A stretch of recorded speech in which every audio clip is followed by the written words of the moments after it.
Hello students, कैसे हैं आप लोग। मैं आपकी टीचर डॉक्टर भारती पांडे। उम्मीद करती हूँ कि लॉकडाउन पीरियड में आप लोग घर के अंदर होंगे और सेफ होंगे। और जहाँ तक स्टडी का सवाल है, वो ज़्यादातर कोर्स आपका कंप्लीट हो चुका है। जैसे आपका इंटरनेशनल इकोनॉमिक्स का जो पेपर है, उसमें एक टॉपिक है infant industry argument for protection. इस पर मैं कॉलेज जब खुला हुआ था, ओपन था, तो मैं डिस्कस करने ही वाली थी, लेकिन लॉकडाउन के कारण कॉलेज बंद हो गया और ये टॉपिक आपका छूट गया था। तो मैंने सोचा कि आपको मैं इस टॉपिक को ई कंटेंट के फॉर्मेट में, पीपीटी फॉर्मेट में बल्कि, मैं बना दूं और इसको आपको मैं प्रोवाइड करती हूं। इसमें मैंने जितने भी एस्पेक्ट्स हैं इन्फेंट इंडस्ट्री आर्गूमेंट के, उनको कवर कर दिया है। और इसमें एक जो बहुत डिस्कस करने वाली चीज़ है वो है, इसमें एक फिगर है जिसके थ्रू हम इन्फेंट इंडस्ट्री आर्गूमेंट को समझ सकते हैं। बाकी तो कंटेंट में मैंने सारी चीज़ें आपके लिए प्रोवाइड कर दी हैं और मैं पहले भी आपसे डिस्कस कर चुकी हूँ कि जो इन्फेंट इंडस्ट्री आर्गूमेंट है वो क्यों दिया गया। आप जानते हैं, मैंने आपको बताया था कि जर्मन इकोनॉमिस्ट फ्रेडरिक लिस्ट ने इन्फेंट इंडस्ट्री आर्गूमेंट दिया। और पहले तो आप समझिए कि इन्फेंट इंडस्ट्रीज आर्गूमेंट में क्या चीज़ें खास हैं, विशेष हैं। तो जैसा कि मैं आपके साथ डिस्कस करती रही हूँ कि जैसे जब बच्चा एक छोटा सा होता है, तो जब वो बच्चा छोटा होता है और वो जब तक चलता नहीं है और जब चलने की वो चेष्टा करता है, कोशिश करता है, तो वो खड़ा होने की कोशिश जब करता है, तो उसके माता पिता, उसके पेरेंट्स उसको उंगली का सहारा देते हैं। वो उनकी उंगली पकड़कर चलता है, चलना सीखता है बल्कि हम कहें। और सीखते सीखते, चलते चलते, उंगली पकड़ते हुए वो चलना सीख जाता है। और जब माता पिता को ये एहसास हो जाता है, आभास हो जाता है कि अब बच्चा चलने लगा है, तो वो उसकी से अपनी उंगली हटा लेते हैं। जब उंगली हटाते हैं तो आप देखते हैं, एक इमेजिन करिए एक पिक्चर की, कि वो शुरू में, प्रारंभ में थोड़ा लड़खड़ाता है, गिरता है, उठता है, गिरता है, उठता है, और फिर वो दौड़ने लगता है। तो वो इन्फेंसी की स्टेज से अब दौड़ने लगा। ठीक उसी प्रकार से जो इंडस्ट्रीज़ किसी देश में, विशेष करके जो डेवलपिंग नेशंस हैं या अंडर डेवलप्ड इकोनॉमीज़ हैं, अगर उनको, यदि उनको डेवलप करना है, तो आवश्यक होगा कि प्रारंभ में सरकार उनको, जब वो इन्फेंसी की स्टेज में हैं, शिशु की अवस्था में हैं, शैशव की अवस्था में हैं, तो सरकार उनको प्रोटेक्शन दे, संरक्षण दे। और संरक्षण कैसे देगी? संरक्षण वो टैरिफ लगा कर दे सकती है, तटकर लगा के।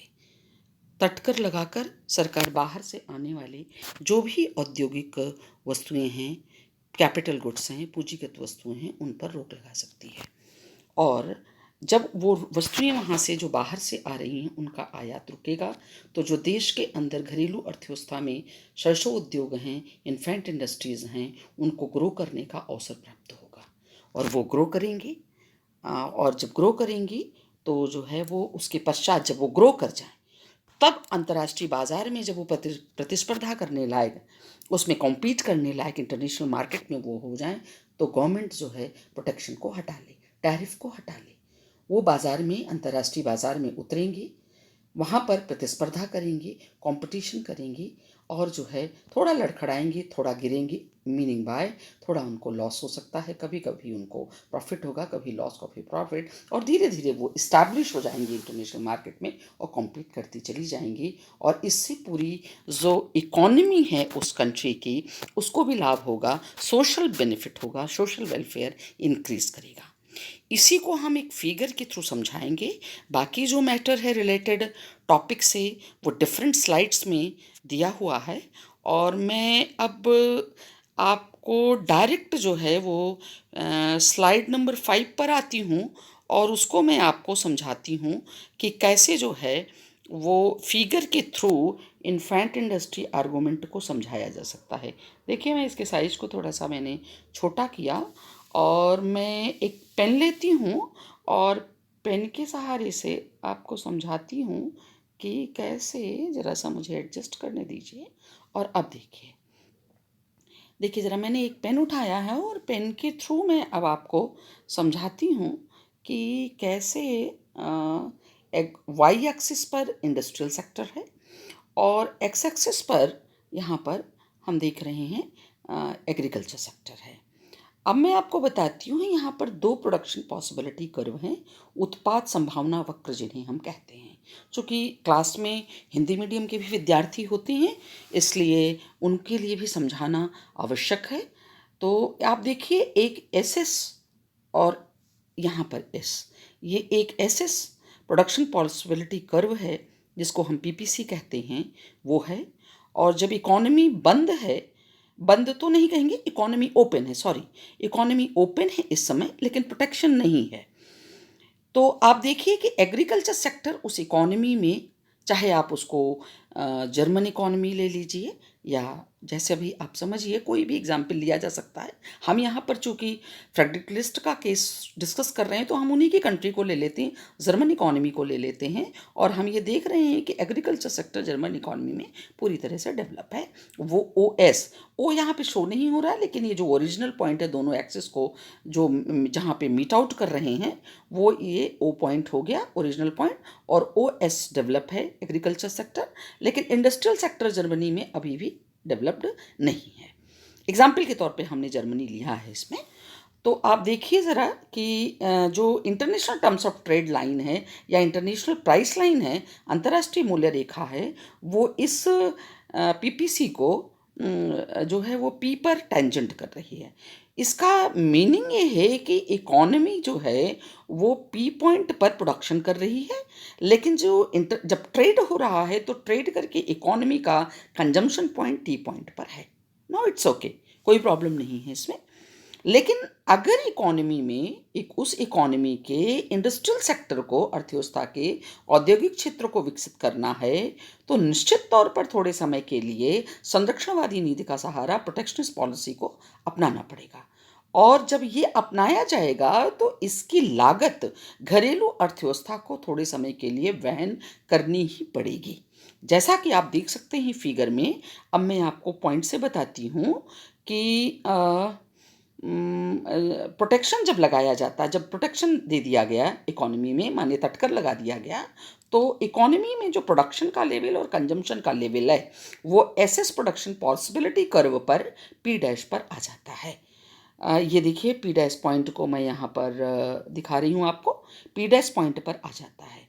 जो निश्चित तौर पर ये जो ट्रेड है यहाँ पर, जो पहले प्रोटेक्शन के पहले का जो कंजम्पशन का पॉइंट था वो टी पर था। T is northeast to the P dash point, or we may say that the P dash is southwest to the point T. South west का सीधा सा मीनिंग होता है कि इकोनॉमी जो है वो थोड़ा सा वहाँ पर प्रोटेक्शन के कारण कंजम्पशन, प्रोडक्शन और कंजम्पशन दोनों का लेवल पहले से कम हुआ है, जबकि अर्थव्यवस्था खुली हुई थी। यहाँ पर एक पॉइंट को और मैं हाईलाइट कर दूं, जब अर्थव्यवस्था खुली थी तो उत्पादन कहाँ पर हो रहा था, पी पॉइंट पर हो रहा था, और वो पॉइंट है यहाँ पर। अब देखिए, अब मैं आपको बताती हूँ कि चूंकि प्रोटेक्शन के कारण ये उत्पादन और उपभोग की मात्रा कम हुई, लेकिन जब एक संरक्षण दिया गया, उसके पश्चात जब अर्थव्यवस्था को खोला गया, मतलब जब संरक्षण के दौरान अर्थव्यवस्था चूंकि उसके जो औद्योगिक क्षेत्र है वो विकसित हो गया, तो जो प्रोडक्शन पॉसिबिलिटी फ्रंटियर है या पीपीसी है, वो मैं आपको बताती हूँ वो कैसे शिफ्ट हुआ। वो शिफ्ट होकर एस एस से शिफ्ट होकर, देखिए आप यहाँ पर, वो एस डैश एस हो गया। बहुत क्लियर कट दिखाई पड़ रहा आपको कि एस डैश ये से हो गया, यानी वाई एक्सिस पर शिफ्ट हुआ है अपवर्ड, माने कि इसका आशय ये है कि औद्योगिक क्षेत्र विकसित हो गया है। अब देखिए आप, जब ये विकसित हो गया तो जब अंतर्राष्ट्रीय व्यापार अब कैसे होगा, कैसे उत्पादन होगा आप देखिए। लेकिन उसके पहले एक चीज़ बताना मैं आपको छूट गया है, वो मैं आपको बता दूं कि जब प्रोटेक्शन हुआ, जब टैरिफ लगाया गया, संरक्षण दिया गया इकोनॉमी में, तो जो घरेलू मूल्य रेखा है वो पीएच हो जाती है और उसी पर पी डैश जो है वो, चूंकि वो टेंजेंसी है उसकी पी डैश पर, और वहीं पर उत्पादन और उपभोग होता है। अब देखिए, जब इकोनॉमी को ओपन कर दिया गया आफ्टर प्रोटेक्शन, तो क्या होता है, प्रोडक्शन पॉसिबिलिटी फ्रंटियर हम आप देख रहे हैं कि वो एस डैश एस हो जाता है। और अब जो नई मूल्य रेखा है, अंतर्राष्ट्रीय मूल्य रेखा या टर्म्स ऑफ ट्रेड लाइन है, वो शिफ्ट होकर हो जा रही है। आप देखिए जरा, इसको ध्यान से देखिए, ये हो जा रही है पी आई डैश। देखिए जरा, पी आई डैश और पी आई डैश। इसके पहले मैं आपको ये भी इंडिकेट कर दूं, ये जो पी एच घरेलू मूल्य रेखा है, तो ये पी आई डैश जो है नई मूल्य रेखा, जो कि पुरानी मूल्य रेखा जो थी पी आई और पी आई, ये देखिए यहाँ पर ये पी आई और ये इधर पर पी आई पे डॉट छूटा हुआ है, और ये पी आई, यहाँ पर पी आई थी, उसके बिल्कुल पैरेलल नई मूल्य रेखा संरक्षण के पश्चात जब इकोनॉमी ओपन हो रही है, खुल रही है, व्यापार प्रारंभ हो रहा है, तो वो शिफ्ट होकर हो जा रही है पी आई डैश। जो महत्वपूर्ण बात इसमें ये है कि अब ये लेखा जो है पी आई डैश, जो अंतर्राष्ट्रीय नई अंतर्राष्ट्रीय मूल्य रेखा है, वो टेंजेंट हो रही है production possibility frontier S dash S के पी डैश डबल डैश, बल्कि डबल डैश बिंदु पर। अर्थात इकोनॉमी में अब प्रोडक्शन यहाँ पर हो रहा है। जो पहले प्रोडक्शन हो रहा था वो पी बिंदु पर हो रहा था, अब जो प्रोडक्शन हो रहा है वो पी डबल डैश बिंदु पर हो रहा है। लेकिन जो व्यापार का बिंदु है वो टी डैश बिंदु पर है, और जो उपभोग का बिंदु है वो भी जो है वो टी डैश बिंदु पर। आप देखिए, मैं आपको डॉट से दिखाती हूँ, टी डैश बिंदु पर हो रहा है। टी डैश बिंदु पे होने का आशय ये है कि ये टी डैश बिंदु संरक्षण के पूर्व, ध्यान से सुनिएगा, संरक्षण के पूर्व जो उपभोग की मात्रा थी वो टी बिंदु पर थी, और अब जो संरक्षण के उपरांत इकोनॉमी के ओपन होने पर जो उपभोग की मात्रा है वो है टी डैश। उपभोग का आशय है उतनी ही यूटिलिटी और उतना ही सोशल वेलफेयर, सामाजिक कल्याण में भी वृद्धि हो रही है। सॉरी। तो इस प्रकार से आप देखिए, तो जो टी डैश बिंदु है वो टी बिंदु के, मतलब टी बिंदु कौन सा बिंदु है, संरक्षण के पूर्व जब इकोनॉमी ओपन थी तब का उपभोग का और सामाजिक कल्याण का बिंदु, और टी डैश बिंदु जो है वो संरक्षण के उपरांत जब अर्थव्यवस्था को दोबारा से खोला गया तब जो है उपभोग और सामाजिक कल्याण का बिंदु है, जो निश्चित तौर पर टी बिंदु के नॉर्थ ईस्ट पर है। नॉर्थ ईस्ट का आशय ये है, आप देखिए मैं आपको बताती हूँ, नॉर्थ ईस्ट का आशय, मैं जरा सा वो कर लूँ फिर मैं इसको मिटा दूंगी आपको। ये देखिए जरा, टी अगर है ऐसे, मैं आपको अगर समझाऊं तो सपोज कर ये टी डैश, देखिए ये यहाँ पर दिख रहा है, ये टी डैश है, और अगर आप जो हैं वो टी बिंदु को लेते हैं तो वो लगभग जो है वो टी बिंदु मानकर, मैं ऐसे ही आपको बता रही हूँ, सपोज करिए वो टी बिंदु यहाँ पर है। तो ये नॉर्थ ईस्ट का मतलब है कि ऊपर की तरफ भी ज़्यादा, मतलब ये देखिए ज़रा, ये अगर ऐसे चलें तो यहाँ भी ज़्यादा, और ऐसे चलें तो यहाँ भी ज़्यादा। आप देखिए ये बिंदु है बेसिकली, ये जो दिख रहा है आपको। तो नॉर्थ ईस्ट का होने का आशय ये हुआ कि एग्रीकल्चर कमोडिटीज़ का भी कंजम्पशन ज़्यादा और इंडस्ट्रियल कमोडिटीज़ का भी कंजम्पशन ज़्यादा, उपभोग ज़्यादा, अर्थात उपयोगिता ज़्यादा और साथ में सामाजिक कल्याण भी अधिक। तो इस प्रकार से जो नटशल में हम कहें कि जब अर्थव्यवस्था को थोड़े समय के लिए संरक्षण प्रदान कर दिया गया तो उस अर्थव्यवस्था का, देखिए उस अर्थव्यवस्था का, अब मैं इसको मिटा देती हूँ, जब संरक्षण प्रदान कर दिया गया तो उस अर्थव्यवस्था जिसमें कि औद्योगिक क्षेत्र विकसित नहीं था वो विकसित हो गया। उसके पश्चात वो देश बाहरी देशों से व्यापार करेगा और अंतर्राष्ट्रीय बाजार में प्रतिस्पर्धा करने योग्य हो जाएगा।